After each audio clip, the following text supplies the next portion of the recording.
Kita akan bahas lagi. Tadi Mas Atang sampai dengan poin legal standing dari cawapres itu sendiri. Apa maksudnya, Mas Atang?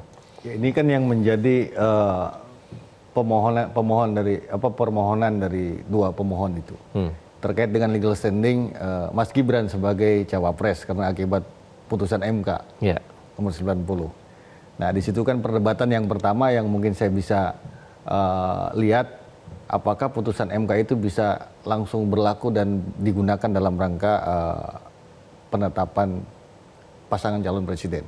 Padahal biasanya dalam putusan MK itu terkait dengan judicial review ada dua perspektif.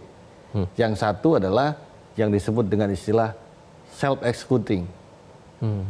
Biasanya digunakan apabila misalnya dalam melakukan judicial review, MK hanya menghapus atau membuang norma. Gitu. Maka itu biasanya berlaku langsung. Dan yang kedua ada yang disebut dengan self-implementing, artinya dia harus ada perubahan terhadap peraturan perundang-undangan manakala terjadi perubahan norma atau mengakibatkan lahirnya norma baru. Karena kan peraturan perundang-undangan itu harus dipahami sebagai sebuah sistem. Kalau Prof. Arief itu mengistilahkan non-self-executing, maka ini akan menjadi perdebatan salah satunya adalah. Kemudian yang kedua terkait dengan legal standing cawapres adalah terkait dengan PKPU. PKPU baru pasca putusan itu kan belum terbit sebetulnya pada saat itu, gitu. Dan salah satu alasannya adalah karena DPR sedang melakukan reses.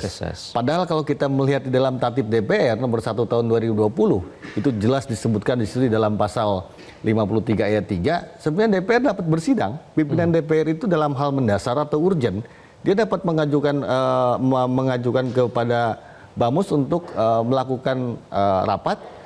Meskipun dalam masa reses setelah melakukan konsultasi dengan pimpinan-pimpinan fraksi. Jadi dia bisa melakukan persidangan kalau ini dianggap mendasar dan urgent. Sehingga alasan bahwa DPR sedang melakukan reses itu menjadi tidak rasional begitu. Apalagi dalam persidangan di Mahkamah Konstitusi pada saat kesaksian persidangan di DKPP, KPU sudah melakukan konsultasi dengan Dirjen PU pada saat itu untuk menetapkan peraturan KPU sebagai penggantinya.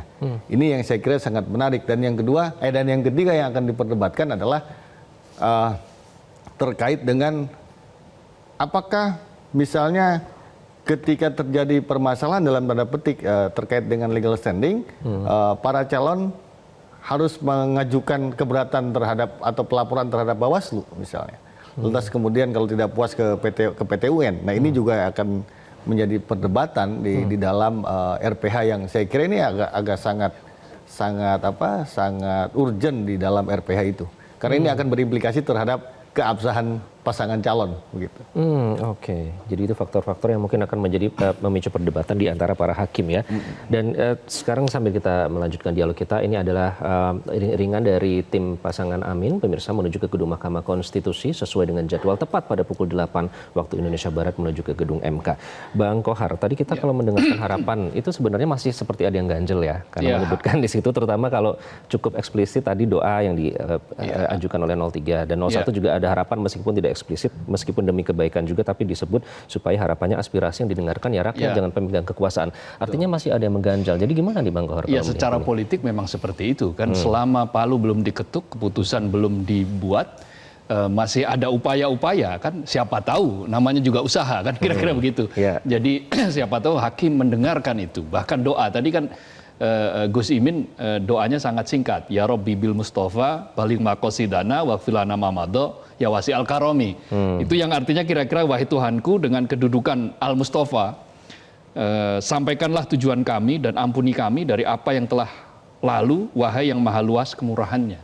Jadi harapannya lebih tidak letterlek gitu ya, seperti yang disampaikan seperti kayak doa yang bersifat mengancam gitu, enggak. Ini betul-betul doa yang memang harapan, semuanya lebih kepada harapan. Artinya apapun nanti keputusan, tadi kan di dalam konferensi pers juga Ganjar Pranowo mengatakan akan kami ikuti apapun putusannya kan, kira-kira begitu. Betul, ada pernyataan seperti itu.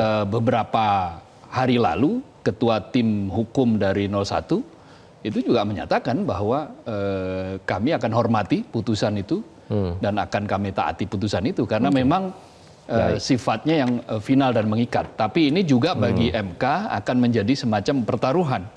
Apakah dia mampu membuat putusan yang sama sekali berbeda dengan yang sudah-sudah. Gitu. Makanya tadi dibilang semoga diberikan keberanian dan kekuatan ya. Nanti kita akan bahas lebih lanjut tentang doa tadi Bang War, enggak bercanda. Nanti kita akan bahas terkait dengan jelang sidang nanti. Kami akan kembali usai jeda, tetap bersama kami di Breaking News Metro TV. Jelajahi cara baru mendapatkan informasi. Download Metro TV Extend sekarang.